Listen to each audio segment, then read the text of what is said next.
மீனா அடுத்த நாள் ஆஃபீஸ்க்கு போலான்ட்டு போறாங்க. அப்ப மீனாவோட ஆஃபீஸ்ல கூட வேலை செய்றவங்க அஞ்சலிட்ட பேசி நின்னுட்டுருக்காங்க. இத எதேர்ச்சியா இவங்களும் பார்க்குறாங்க. என்ன இந்த பொண்ணு தானே நம்ம மாமா கூட நேத்து கோயில்ல பேசிட்டு இருந்தாங்க. இவங்கிட்ட பேசிட்டு இருக்காங்க. அப்ப இவங்கள பத்தி நம்ம நம்ம கூட வேலை செய்றவங்ககிட்ட கேட்டு பார்த்தா தெரியும்ல அப்படிங்கிற மாரி நெனச்சுட்டு, அப்படியே பார்த்துட்டே உள்ள ஆஃபீஸ்க்குள்ள வேலையும் போயிடுறாங்க. சரி பேசிட்டு வரட்டும் நம்ம பேசிக்கலாம் அப்படின்னு சொல்லிட்டு, அதேபோல கொஞ்ச நேரம் பேசிட்டு முடிச்சுட்டு வராங்க. மீனா பார்த்துட்டு, "அக்கா உங்களுக்கு அந்த பொண்ண தெரியுமாக்கா?" அப்படின்னு சொல்லி கேட்குறாங்க. "யார பத்திப்பா கேட்குற?" அப்படின்னு சொல்லி, "இப்பதான் கொஞ்ச நேரத்துக்கு முன்னாடி ஆஃபீஸ் வாசல்ல வச்சு பேசிட்டு இருந்தீங்களே." "ஓ! அஞ்சலியா? தெரியும். தெரியாம என்ன? எங்க வீட்டு பக்கத்து வீடு தான்" அப்படின்னு சொல்றாங்க. "அப்படியா? நம்ம ஊர் தானா?" அப்படின்னு சொல்லி கேட்குறாங்க. "ஏன்பா திடீர்னு அவிங்க அஞ்சலி பத்தி நீ கேட்குற?" அப்படின்னு சொல்லுவாங்க. "இல்ல சும்மா அவங்கள பத்தி தெரிஞ்சுக்கலாம் தான்." "ஆமா அந்த பொண்ணுக்கு கல்யாணம் ஆயிருச்சா?" "அது ஏன்பா கேட்குற? இந்தா ஒரு 6 மாசத்துக்கு முன்னாடி தான் கல்யாணம் ஆயிடுச்சு. நல்லா தான் அந்த மாப்பிள்ளைலாம் நல்ல குணம் தான். ஆனா இவ இருக்கிறா பாரு கொஞ்சம் கேரக்டர் சரியில்ல." அப்படின்னு சொல்றாங்க. "என்ன சொல்றீங்க?" அப்படின்னு சொல்லி கேட்குறப்போ, "ஆமா அவ காலேஜ்ல படிக்கிறப்பயே ஒரு பையன விரும்புனா. இந்த விஷயத்த கேட்டு அந்த பையன் வீட்லயும் ஒத்துக்கல, இந்த பொண்ணு வீட்லயும் ஒத்துக்கல. கடைசியில வந்துட்டு இந்த பொண்ண வந்து இது மாரி அந்த மாப்பிள்ளைக்கு கல்யாணம் பண்ணி வச்சாங்க. அந்த மாப்பிள்ளைக்கும் ஆரம்பத்தில இந்த விஷயமெல்லாம் தெரியாது போல இருக்கு. அதுக்கப்புறம் கொஞ்சம் கொஞ்சமா மெல்ல மெல்ல தெரிய ஆரம்பிச்சோன்னே வந்துட்டு, சரி பரவாயில்லன்னு அவரு வந்து ஏத்துக்கிட்டு வாழ ரெடி ஆயிட்டாரு. இந்த காலத்தில யாரு யாரு லவ் பண்ணாம இருக்காங்க அப்படின்னு சொல்லிட்டு அவரு வந்து பிராக்டிகலா விட்டாரு. ஆனா இந்த பொண்ணு தான் வந்துட்டு தேவையில்லாம எப்படியாவது இவர வந்து வ விட்டு வெளியில விலகணும் அப்படின்னு சொல்லிட்டு தொட்டதுக்கெல்லாம் குறை சொல்லி, தொட்டதுக்கெல்லாம் பண்ணி கடைசியில அவருக்கு வந்துட்டு அவர்கிட்ட இருந்து டைவர்ஸ் வாங்கிட்டே அவ வந்துட்டா. ஆனா வந்துட்டு என்னமோ என்ன பண்றது பக்கத்து வீடு அப்படிங்கிறனால எதேர்ச்சியா பார்த்தங்காட்டி பேச வேண்டியதா போயிருச்சு. மத்தபடி இந்த அஞ்சலியோடைய கேரக்டர்லாம் சரியில்ல. எல்லாத்துக்கு முன்னாடியும் ரொம்ப நல்லவளாட்டவே தான் இருப்பா. ஆனா மனசுக்குள்ள அவ்வளோ நல்லவள்லாம் கிடையவே கிடையாது. அ நல்லா இருக்கிற குடும்பத்த கெடுத்து குட்டிச்சவராக்கிருவா. அவளுக்கு கல்யாணம் முன்னாடியே வந்துட்டு அவளுக்கு ஒரு அக்கா அக்கா இருந்தாங்க. பெரியம்மா பொண்ணு. அவங்கிட்ட அப்படித்தான் அவங்க அக்காக்கிட்ட அத சொல்லி, இத சொல்லி குடுத்து, கடைசியில அவங்க அக்காவுக்கும் டைவர்ஸ் வாங்க வச்சுட்டா. "லேசுப்பட்டவ கிடையாது இவ" அப்படின்னு சொல்லிட்டு இருக்கிறாங்க. "என்ன சொல்றீங்க?" அப்படின்னு சொல்லி கேட்கிறப்போ, "ஆமாம்மா பார்க்கறக்கு ரொம்ப நல்லவளாட்ட தான் நடிப்பா, பேசுவா, பண்ணுவா. அ பேசுனீன்னு வச்சுக்கோ, வாயில தேனும் பாலுமா ஒழுகுற மாரி தான் பேசுவா. ஆனா குணத்துலலாம் சரியில்லப்பா" அப்படின்னு சொல்றாங்க. "இவ்வளோ தூரம் நீ கேட்குறியே, உனக்கு ஏதாவது உனக்கு இந்த பொண்ண பத்தி முன்னாடியே தெரியுமா?" அப்படின்னு சொல்லி கேட்குறாங்க. "இல்லக்கா அது வந்து ஏய் இவ்வளோ நாள் பழகுறோம், ஆஃபீஸ்ல ஒண்ணா இருக்கோம். இத கூட சொல்ல மாட்டியா நீயி? என்ன விஷயம்னு சொல்லு" அப்படின்னு சொல்லி கேட்குறாங்க. "இல்ல சரவண மாமா தெரியும்ல? ஆமா இப்ப கூட டைவர்ஸ்க்கு அப்ளை பண்ணியிருக்காங்க மயில் வீடு. அவருதான் அவருதான். உங்க ஹஸ்பண்டோட அண்ணாரு தானே? ஆமாமா அவருதான். அவரு அடிக்கடி இவங்கள்ட்ட பேசிட்டு இருந்தாங்க. 2, 3 தடவ கோயில்ல வச்சு நான் பார்த்தேன். மாமாகிட்டயும் மனசு இல்லாம நான் கேட்கவும் செஞ்சுட்டேன். ஃப்ரெண்டா தான் பேசிட்டு இருக்கோம் அப்படின்னு சொன்னாரு. அது மட்டும் இல்லாம காலேஜ்லேருந்தே தெரியும் ஃப்ரெண்ட் அப்படிங்கிற மாரி சொன்னாரு. அதான் சரி என்ன ஏது இந்த பொண்ண பத்தி தெரியுமா? அப்படிங்கிற மாரி தான் கேட்டேன். வேற ஒண்ணும் இல்ல அப்படின்னு சொல்றாங்க. சரியா போச்சு போ. அவருக்கு வேற இப்ப தான் வந்து டைவர்ஸ் ஆக போதுங்கிற. அது ஆகுதோ இல்லையோ இந்த பொண்ணு பேச ஆரம்பிச்சிட்டால்ல கண்டிப்பா ஆக வச்சுட்டு தான் அடுத்த வேலைய பாப்பா அப்படின்னு சொல்லிட்டு இருக்கிறாங்க. என்னக்கா பண்றது? அப்படின்னு சொல்லி கேட்கிறப்போ, இல்ல அந்த சரவணன் அவருக்கு வந்துட்டு இந்த பொண்ணு மேல கீது ஏதாவது இன்ட்ரெஸ்ட் கீது இருக்கா என்னமோ? அதெல்லாம் தெரியல. எனக்கு அத பத்திலாம் தெரியல. ஒரே வார்த்த தான் சொன்னாரு. ஃப்ரெண்டு தான் நாங்க ஃப்ரெண்டா தான் பழகிட்டு இருக்கோம். அப்படியே வந்துட்டு டைவர்ஸ் ஆனதுக்கப்புறம் நான் வந்து இன்னொரு வாழ்க்கை தேடுறதுல என்ன தப்பு இருக்குது? அப்படிங்கிற மாரி கேட்டாரு. ஒருவேளை இந்த பொண்ண மனசுல வச்சுட்டு தான் பேசுறாருன்னு தெரியல. எனக்கு என்னன்னா மயிலக்கா ரொம்ப பாவம் கஷ்டப்பட்டுட்டாங்க. அவிங்க முழுக்க முழுக்க எப்படியாவது மாமா கூட இவரோட இவ சேர்ந்து வாழ்ந்துற மாட்டோமான்னு சொல்லிட்டு ரொம்ப ஆசைப்படுறாங்க. அவிங்க அம்மா, அப்பா பண்ண சதினால இப்ப அவிங்க வாழ்க்கைய இழந்து நின்னுட்டுருக்காங்க. ஆனா இது எல்லாமே இப்ப தான் அவிங்களுக்கு புரிஞ்சிருக்கு. என்ன சொல்லுவாங்க பார்த்தீங்களா? அ பழமொழி சொல்ற மாரி, எல்லாம் போனதுக்கப்புறம் இனிமேல் வந்து கரெக்ட்டா நடந்து என்ன பண்றது? வாழ்க்கையில எல்லாமே இவங்களுக்கு தப்பா போயிருச்சு. இப்போ வந்து கரெக்ட்டா இப்ப தான் எல்லாமே புரிஞ்சுக்கிறப்போ, இனி புரிஞ்சுகிட்டு என்ன பண்ண முடியும்? எனக்கும் ஒண்ணும் புரியல. நானும் மாமாகிட்ட வந்துட்டு மயிலா அக்கா பத்தி பேசலான்னு பார்த்தா, அவரு பேசுறதுக்கு சான்ஸே குடுக்க மாட்டேங்கிறாரு. யோசிக்கவே மாட்டேங்கிறாரு. அவிங்க பண்ணதும் கடைசியா பண்ண விஷயம் தான் ரொம்ப சொதப்பிருச்சு.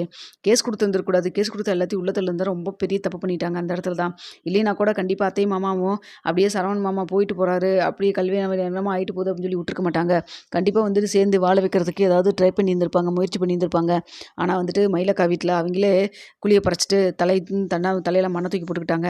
என்ன பண்றதுன்னு எனக்கு ஒண்ணும் புரியல அப்படின்னு சொல்றாங்க. இங்க பாரு மீனா, எனக்கு தெரிஞ்சு இந்த அஞ்சலியோட சரவணன் பேசாம இருக்கிற வரைக்கும் தான் நல்லது.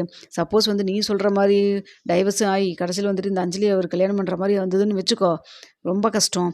குடும்பத்துக்குள்ள வந்துன்னு வச்சுக்கோ, சூறாவளி வந்த மாரி தான். உங்க குடும்பத்தையே ஆட்டி படைச்சுருவா. வெளில பார்த்தா ஒண்ணுமே தெரியாது. ரொம்ப நல்லவ மாரி தான் இருப்பா.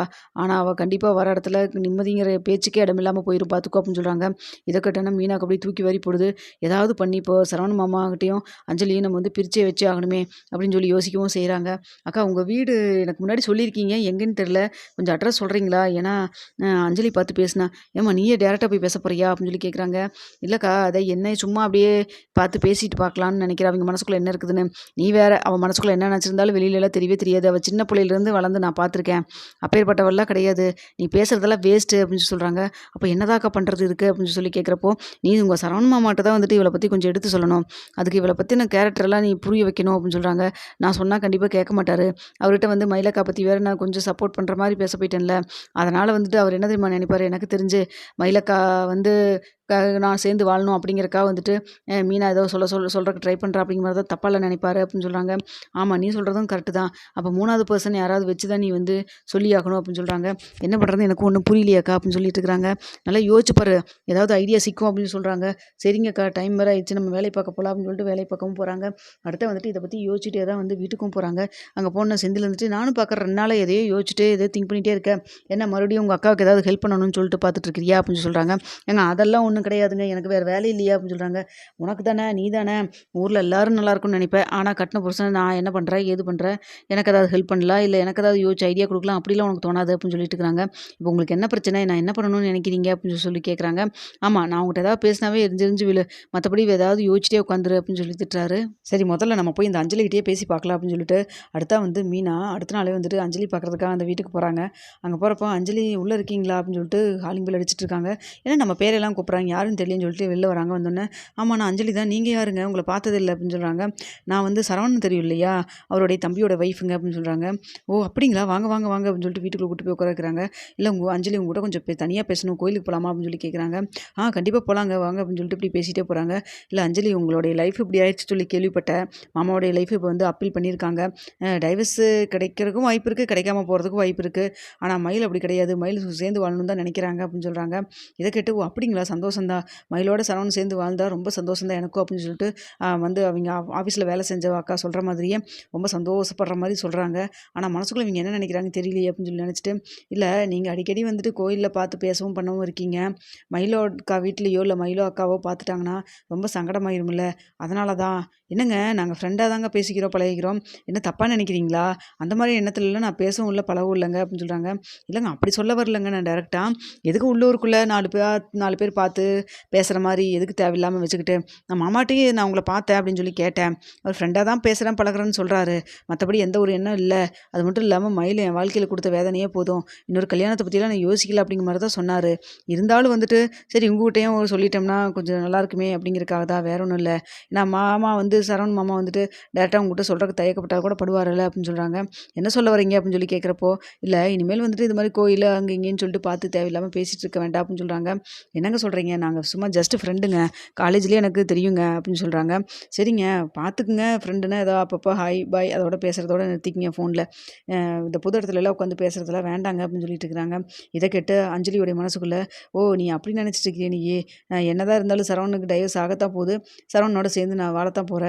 முன்னாடி ஏற்கனவே அவங்க வீட்டில் அப்பாவும் அவங்க அம்மாவும் வேண்டான்னு சொல்லி ஒதுக்கியிருக்கலாம். ஆனால் இனிமேல் அந்த வீட்டில் மருமகளாக நான் தானே வரப்போகிறேன். இதை தெரியாமல் இந்த பொண்ணு வந்து பேசிகிட்டு இருக்குது.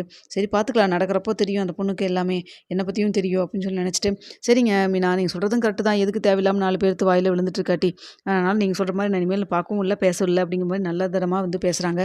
இதை பட்டு மீனா என்ன நினைக்கிறாங்க